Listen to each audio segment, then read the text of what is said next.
सोमवार को जब चांदी रॉकेट बनने वाली है, सुबह सुबह तेहरान धमाकों से हिल उठा।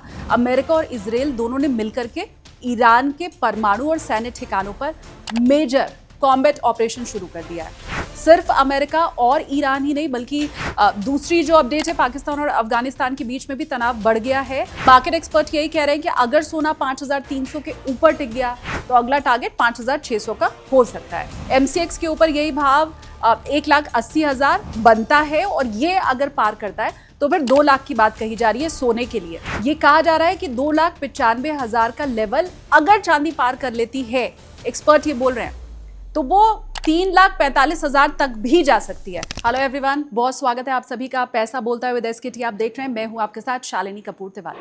दुनिया में इस वक्त जो हो रहा है वो सीधा आपकी जेब और आपके इन्वेस्टमेंट के ऊपर असर डालने वाला है, क्योंकि अमेरिका ने ईरान के ऊपर हमला कर दिया है। बहुत भीषण और बहुत ज़बरदस्त ये हमला है। बड़ी खबर इस वक्त की है, जब भी दुनिया में ऐसी जियोपॉलिटिकल हलचल होती है, ये हम सभी जानते हैं, सीधा असर उसका सोने और चांदी की कीमतों के ऊपर पड़ता है। पहले भी हम ऐसा देखते आए और इस वीडियो में भी इतिहास में कब कब जब ऐसा हुआ तो सोना और चांदी रॉकेट बन गया, वो आप लोगों को मैं बताने वाली हूँ। जो इतिहास में हुआ है वो वर्तमान में हो सकता है। हमेशा ही हम कहते हैं कि इतिहास खुद को दोहराता है और इसीलिए आप खुद से मुझे लगता है आकलन कर पाएंगे आपके पोर्टफोलियो का या आपको किस तरफ जाना है उसका। तो आज के इस गोल्ड और सिल्वर अपडेट में इसी के ऊपर बात मैं करने वाली हूँ कि सोमवार को जब चांदी रॉकेट बनने वाली है, जिसके ऊपर लोग बात भी कर रहे हैं, तो क्या वाकई ऐसा होगा? सोना क्या ज़बरदस्त उछाल मारने वाला है? और क्या अभी की जो जियोपॉलिटिकल सिचुएशन है उसके बाद क्या ऐसा लग रहा है कि पुराने सारे रिकॉर्ड टूट जाएंगे? आपको डिटेल देना मैं शुरू करूं उसके पहले 2 रिक्वेस्ट। सबसे पहले चैनल सब्सक्राइब कर लीजिए। अगर आपको लगता है कि वर्थ है ये हमारी जो आज की रिपोर्ट है, तो वो अपने दोस्तों के साथ भी आप ज़रूर शेयर कीजिए। पेड मेंबरशिप शुरुआत हमने कर दी है अभी, हालांकि जो मेंबर्स हैं उनकी संख्या बहुत कम है, इसीलिए ये जो रिपोर्ट है वो आप सभी के लिए, लेकिन बहुत जल्द जो हमारे मेंबर्स हैं उनके लिए रिपोर्ट बनाना हम शुरू करने वाले हैं। आगे बढ़ती हूँ। सुबह सुबह तेहरान धमाकों से हिल उठा। हम सभी ने उसके बाद टीवी चैनल्स जब खोला तो हमें ये मालूम चला कि कैसे अमेरिका और इजराइल दोनों ने मिलकर के ईरान के परमाणु और सैन्य ठिकानों पर मेजर कॉम्बैट ऑपरेशन शुरू कर दिया है। अलग अलग जगहों पर हेडलाइंस आपने देख ही ली होगी। ईरान में मार्शल लॉ इस वक्त लग चुका है। ये बड़ा अपडेट आपको दूं, इंटरनेट मोबाइल सेवाएं पूरी तरह से वहां पर बंद है। कोई कहीं एक दूसरे को कॉल नहीं कर सकता है, अपनी खैर खबर नहीं दे सकता है। और ये जो न्यूज़ है अब टीवी हेडलाइंस तक ही सीमित नहीं रह गई है। जब अटैक हुआ था उस वक्त तो ये टीवी न्यूज़ हेडलाइन बनी, लेकिन अब इसका सीधा संबंध आपकी तिजोरी, आपके बैंक बैलेंस और आपके निवेश से जुड़ा हुआ है। देखिए, दुनिया की सबसे बड़ी मिलिट्री पावर है यूएसए, सीधे तौर पर मिडिल ईस्ट के सबसे ताकतवर देश ईरान से वो टकराती है।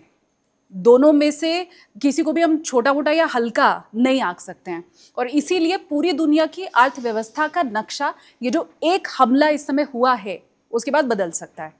सिर्फ अमेरिका और ईरान ही नहीं बल्कि दूसरी जो अपडेट है, पाकिस्तान और अफगानिस्तान के बीच में भी तनाव बढ़ गया है। और जब भी डॉलर पर से लोगों का भरोसा डगमगाता है तो सेफ हेवन यानी कि सोने और चांदी की तरफ ही लोग भागते हैं। निवेशक भी बहुत हद तक संभावना है कि अब आगे ऐसा करने वाले, और निवेशक का मतलब मैं इसमें रिटेल इन्वेस्टर की बात नहीं कर रही हूँ, जो बड़े निवेशक हैं, जो गेम चेंजर साबित होते हैं, यहाँ उनकी बात मैं कर रही हूँ। अब सबसे पहले युद्ध इतना खतरनाक क्यों है वो आपको मैं बता देती हूँ। देखिए, ईरान दुनिया के उस हिस्से में है जहाँ पर से पूरी दुनिया की सांसें चलती हैं। मैप हम आपको दिखा रहे हैं। ईरान के पास स्ट्रेट ऑफ हार्मूज है। ये नक्शे पर आप देखेंगे तो आपको समझ में आएगा। ये जो संकरी सी आपको जगह दिखाई दे रही है ये वही है, और पूरी दुनिया का 25% कच्चा तेल, दोबारा सुनिए, पूरी दुनिया का 25% कच्चा तेल और एलएनजी इसी पतले से समुद्री रास्ते से होकर गुजरता है। तो अगर ईरान ने जवाबी कार्रवाई में इस रास्ते को ब्लॉक कर दिया, जिसकी की पूरी संभावना है, उसकी पुरानी धमकी भी रही है, तो कच्चे तेल के दाम कुछ भी हो सकते हैं। आकलन लगाना बंद कर दीजिए। कच्चे तेल का दाम ऐसी स्थिति में कुछ भी हो सकता है। वो $90 हो सकता है, $100 हो सकता है, 120, $150, कुछ भी जा सकती है तेल की कीमतें।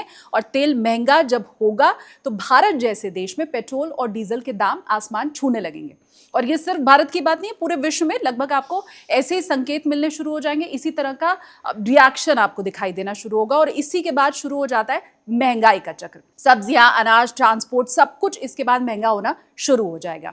और ये जो अनिश्चितता की स्थिति रहती है, जब आपको कुछ समझ नहीं आता है कि अब आगे क्या होने वाला है, कीमतें कहाँ पर कम होंगी, कहाँ पर ये सिलसिला रुकेगा। तो ऐसी स्थिति में स्टॉक मार्केट से पैसा लोग निकालते हैं और भागते हैं और ऐसी जगह पर पैसा लगाते हैं जो कि कंपैरेटिवली सुरक्षित रहे। सदियों से यही होता आया है और सदियों से जो सबसे वफादार दोस्त रहा है इंसान का वो है सोना। अब थोड़ा पीछे मैं आपको लेकर के चलूं, अतीत के पन्ने खंगालने की मैं कोशिश करूं, और जैसा मैंने शुरू में भी आपको बताया था कि ये कहते हैं कि इतिहास खुद को दोहराता है। तो पिछले कुछ युद्ध का डेटा अगर आप उठा करके देखेंगे, अनुमान आपको मिल जाएगा। सबसे पहले मैं बात कर लेती हूँ रूस यूक्रेन युद्ध की। 2022 में रूस ने जब हमला किया यूक्रेन के ऊपर, सोने ने केवल 15 दिनों में 16% की रैली दिखाई थी। दूसरा, इजराइल और हमास संघर्ष हुआ था 2023 में। आप याद कीजिए, अक्टूबर 2023 में जिस समय हमास ने हमला किया उसके कुछ ही हफ्ते के बाद जो सोने का दाम था 33% बढ़ गया था। इतना भारी रिटर्न दिया था सोने ने निवेशकों को। लेकिन उस युद्ध में अमेरिका सीधे तौर पर शामिल था नहीं।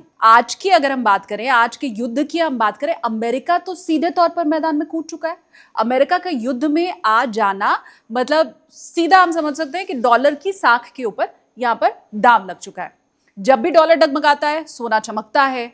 और पिछले पैटर्न को ही जो मैंने आपको बताया वो अगर आप देख लीजिए तो इस बार भी सोने और चांदी में बहुत तेजी आ सकती है। पुराने पैटर्न के हिसाब से मैं कह रही हूं, तो पिछले सभी रिकॉर्ड को वो ध्वस्त कर सकती है, यही कहा जा रहा है। क्योंकि इस बार अमेरिका सीधे तौर पर शामिल है, इसलिए पिछली बार के युद्ध में सोने और चांदी का दाम जो था इस बार उससे और ज्यादा रिकॉर्ड हाई बनाने की बात कही जा रही है। अब इसके बाद चलिए सीधे सबसे पहले सोने की ही हम बात कर लेते हैं। चार्ट अगर आप देखेंगे तो फ्राइडे की जो क्लोजिंग रही है सबने देखा ही उसको, और हर कोई वहां पर चौंकता हुआ भी दिखाई दिया। कॉमिक्स के ऊपर गोल्ड ने 5300 के स्तर को छुआ। अब मार्केट एक्सपर्ट यही कह रहे हैं कि अगर सोना 5300 के ऊपर टिक गया तो अगला टारगेट 5600 का हो सकता है। ये मेरे हवाले से खबर नहीं है, मैंने आपको कहा एक्सपर्ट ऐसा कह रहे हैं, और जो मैंने रिपोर्ट्स देखी है, खंगाली है, पढ़ी है, उसके आधार पर मैं आपको ये बता रही हूँ।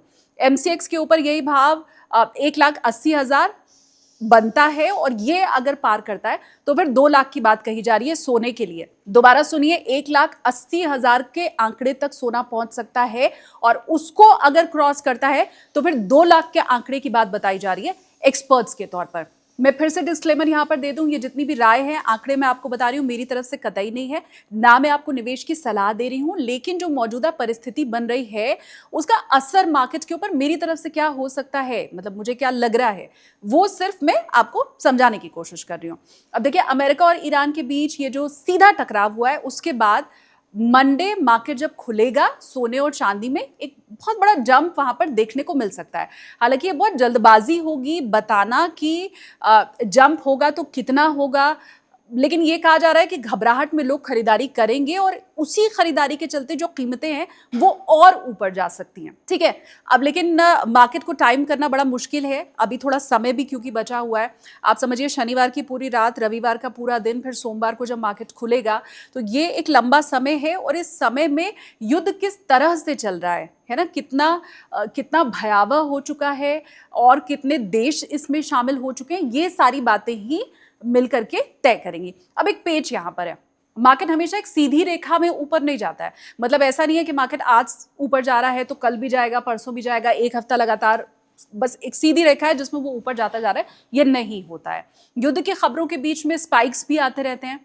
सोमवार सुबह बाजार जब खुलेगा तो ये देखना होगा आपको भी मुझे भी कि क्या ये तेजी जो है वो सस्टेन करती है या फिर नहीं, ये सिर्फ ओवरनाइट पैनिक तो नहीं बन करके रह जाती है। ये सबसे पहले देखने की बात होगी, और नजर उसके ऊपर मेरी भी रहेगी। नजर आप इस बात पर भी जरूर रखिएगा कि रविवार को ये जो युद्ध है वो किस दिशा में जा रहा है, क्या कहानी थोड़ी ठंडी पड़ रही है, जिसकी मुझे बिल्कुल अंदेशा नहीं है। मतलब मैं ये नहीं मान के चल रही हूँ, इतने दिन से जब अमेरिका धमका रहा था ईरान को, उसको शांत होना होता तो वहीं पर वो शांत हो गया होता। मुझे लगता है टसल और ज्यादा बढ़ेगी, नाक की लड़ाई अब ये इजराइल के लिए, अमेरिका के लिए, ईरान के लिए और इन देशों को सपोर्ट करने वाले जो देश हैं उन सभी के लिए रहने वाली है।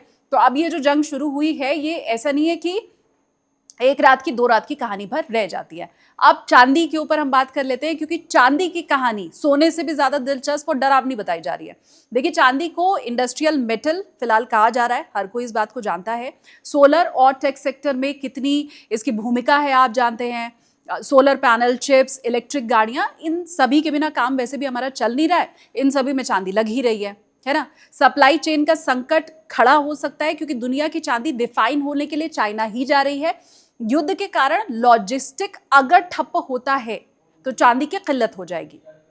एमसीएक्स की हम बात करें, चांदी ने अब 2,85,000 का भाव हमें शुक्रवार को दिखाया, ये क्लोजिंग रही और ये कहा जा रहा है कि 2,95,000 का लेवल अगर चांदी पार कर लेती है, एक्सपर्ट ये बोल रहे हैं, तो वो 3,45,000 तक भी जा सकती है। मौजूदा जो स्थिति है युद्ध की, उसको देखते हुए ये लेवल्स जो हैं वो बताए जा रहे हैं। मतलब 60,000 रुपए की तेजी चांदी के अंदर महज कुछ ही हफ्तों में आ सकती है। ये अलग अलग लेवल्स हैं जो फिलहाल एक्सपर्ट की तरफ से अभी प्रिडिक्ट किए जा रहे हैं। लेकिन देखिए, बाजार में एक पक्ष ऐसा है जो कि ये भी मान रहा है कि ये सिर्फ एक बुल्स ट्रैप है, यानी कि ये जो भी कीमतों में उछाल अगर दिखाई देगा इन फ्यूचर का मतलब सोमवार की मैं बात कर रही हूँ, तो ये सिर्फ एक फंसाने का जाल होगा, ये सिर्फ एक आंकड़े होंगे जो आपको उलझाएंगे। क्योंकि ये खास दड़ा ये कह रहा है कि युद्ध की खबरें तो बहुत पहले से ही बाजार में थी। मतलब ऐसा तो है नहीं ना कि हमें और आपको अंदेशा ही नहीं था कि युद्ध छिड़ सकता है। ऐसा तो है नहीं कि अमेरिका ने पहले वार्निंग नहीं दी थी या ईरान अमेरिका के बीच में बैठकें नहीं हुई थी। हम सभी ये जानते थे कि ये स्थिति आ सकती है और इसीलिए सोने चांदी के भाव जितना बढ़ना था वो पहले ही बढ़ चुके हैं। अचानक से उठाया गया ये कोई कदम है नहीं और इसीलिए मार्च के अंत तक चांदी में बड़ी गिरावट भी आ सकती है। यहां तक कि 2 लाख के नीचे चांदी जा सकती है, ये भी बात कही जा रही है। तो ये 2 अलग अलग वर्जन है जो मैंने आपको बताया। मेरे नजरिए के बारे में अगर आप पूछेंगे तो वो थोड़ा सा अलग है। मेरा ये मानना है कि मंदी या फिर गिरावट की उम्मीद फिलहाल करना बहुत बड़ी जल्दबाजी होगी, क्योंकि अगर ये लड़ाई केवल इजराइल और ईरान के बीच में रहती तो फिर शायद एक हम इसे छोटा मोटा तनाव मान करके शांत भी हो सकते थे, बैठ सकते थे। लेकिन अब इसमें अमेरिका का सीधा दखल हो चुका है। डोनाल्ड ट्रंप जैसे बड़े तेवर वाले लीडर का नाम इसमें जुड़ चुका है। डोनाल्ड ट्रंप कब क्या करें वो हम सभी को मालूम है कि कुछ भी कर सकते हैं वो, है ना। तो जैसे ही अमेरिका इस युद्ध में सक्रिय हुआ है, ये जंग अब केवल 2 देशों की जंग नहीं है बल्कि एक ग्लोबल वॉर की स्थिति यहां पर बन चुकी है। और जब भी पूरी दुनिया में महाशक्तियों का युद्ध होता है या महाशक्ति किसी युद्ध में उतरती है तो फिर जियोपॉलिटिकल रिस्क कई गुना बढ़ जाता है। तो जो मेरी राय है वो बिल्कुल साफ है, इस वक्त स्ट्रेट ऑफ हार्मूज जैसे रास्तों पर जो खतरा है वो बढ़ रहा है। जिस तरह से ग्लोबल पावर इसमें शामिल हो रहा है, उन सभी को देखते हुए बाजार अभी शांत होने वाला तो नहीं है, मुझे नहीं लगता। सोने और चांदी की ये चमक सिर्फ एक स्पाइक भर है, ऐसा जो सोच रहे हैं शायद वो अनिश्चितता को भांप पाने में मुझे लगता है नाकाम हो रहे हैं। और इसीलिए फिलहाल मंदी के बारे में सोचना खतरे से खाली नहीं होगा मेरे हिसाब से, क्योंकि युद्ध की असली गंभीरता यहीं से शुरू हुई है, इसी के बाद ही शुरू हुई है। आगे चाइना के ऊपर मैं बात करूंगी, अब क्या उसका रोल है उसके ऊपर बात करूंगी, लेकिन जरा भी आपको ये रिपोर्ट वर्थ लग रही है। पेड मेंबरशिप हमने शुरू की है, मैंने जैसा आपको बताया अभी मेंबर्स हमारे थोड़े कम है, हम वेट कर रहे हैं एक सर्टेन नंबर का और वो जैसे ही हो जाएगा तो हम पेड मेंबर्स के लिए अलग से वीडियोस बनाना शुरू करेंगे। बहुत लीस्ट प्राइस हमने रखा है 59 रुपीज़, आप चाहें अगर तो ज्वाइन कर सकते हैं। वीडियो लाइक पहले फटाफट से कर दीजिए। चलिए आगे बढ़ती हूँ। चीन और रूस का साइलेंट रोल, ये जो युद्ध अभी चल रहा है उसमें क्या है वो आपको बताती हूँ। देखिए, बहुत से एक्सपर्ट इस समय ये भी कह रहे हैं कि वर्ल्ड वॉर 3 की ये आहट हो सकती है। मतलब ईरान अकेला है ऐसा मत समझिए, ईरान के पीछे रूस और चीन की ताकत खड़ी है ना। अमेरिका और इजराइल आपको एक साथ दिखाई दे रहे हैं। इजराइल की धरती का इस्तेमाल अमेरिका अगर कर रहा है तो ईरान के साथ भी सुपर पावर है। रूस, चाइना, ये दोनों बड़ी ताकतें ईरान की तरफ ही खड़ी हैं और रूस ने यूक्रेन फ्रंट के साथ साथ ईरान की मदद शुरू की, या चीन ने ताइवान के ऊपर कोई कदम इसी समय अगर उठा लिया तो फिर विश्व युद्ध में बदलने से इस स्थिति को कोई नहीं रोक सकता है। चीन दुनिया का सबसे बड़ा गोल्ड खरीदार है, हम सभी ये जानते हैं। पिछले कई महीनों से चीन का जो सेंट्रल बैंक है वो इकट्ठा करता चला जा रहा है, सोने को जमा करता चला जा रहा है। अब ये हम मान सकते हैं कि शायद उन्हें पहले से ही पता होगा कि कुछ ऐसा होने वाला है। जब बड़े देश सोना जमा करते हैं तो वो अपनी करेंसी को गिरने से बचा रहे होते हैं। तो अगर चीन और रूस सक्रिय हो गए, इसमें एकदम फुल्ली आपको एक्टिव दिखाई देना अगर शुरू हो गए तो सोने चांदी की कीमतें किसी के काबू में नहीं रहने वाली हैं। ये नोट डाउन कर लीजिए आप मेरी बात। तो मुझे ऐसा लगता है कि फिजिकल गोल्ड अगर कोई लेना चाहता है, मतलब संभव है आपके घर में शादी ब्याह भी हो या आप फिजिकल गोल्ड में इन्वेस्ट करते हो, तो पैनिक बाइंग नहीं होनी चाहिए। खबरों को देख करके आप एकदम से मत निकल जाइए सोना चांदी खरीदने के लिए। युद्ध के शुरुआती 48 से 72 घंटे मुझे लगता है सबसे ज़्यादा क्रूशियल होते हैं और इसी समय में कीमतें ज़्यादा अस्थिर होती हैं। तो ये वही टाइम फिलहाल चल रहा है जब मैं और आप बात कर रहे हैं। टुकड़ों में भी खरीदारी की जा सकती है। हमेशा जो एक्सपर्ट्स होते हैं वो यही कहते हैं कि जी एक साथ मत करो, है ना, थोड़ा सेफ साइड लेकर के चलो। अगर डाउन भी होता है मार्केट तो उसके बाद भी आपके पास ऑप्शन रहेगा।